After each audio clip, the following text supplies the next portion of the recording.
Maulang tanghali sa ating lahat. Talaga nga naman na sumabay pa sa voice over ko itong malakas na ulan. Tingnan nyo naman tong nabili kong magnetic stepless dimming charging desk lamp. Hay, napagod naman akong basahin. Ganon talaga kahaba ang niya. Magnetic na ang kanyang design at meron na siyang adhesive sticker. So kahit saan pwede nyo siyang idikit. At dito ko siya pinilit ilagay dahil pakiramdam ko mapapakinabangan ko siya dito and in the same time, aesthetic siyang tignan. Iba yung pakiramdam ko kapag meron pang ekstrang ilaw dito sa kitchen kasi parang mas nakikita ko lalo yung mga niluluto ko. At goods na goods ito kung babangon ka for example ng madaling araw at ayaw mo nang masyado nakaka-istorbo dahil malakas ang ilaw. Yung tipong dim lang, dahil ang ilaw ito is tatlo.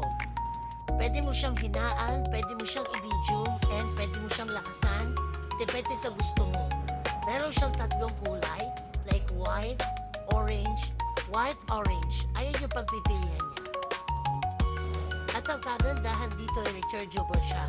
At hindi rin siya sobrang mahal. Tama lang ang kanyang presyo. At kung naghahanap kayo ng mga ganitong rechargeable light, ito na yung marirecommend ko at ilalagay ko yung link sa baba at magsipag-check out na kayo.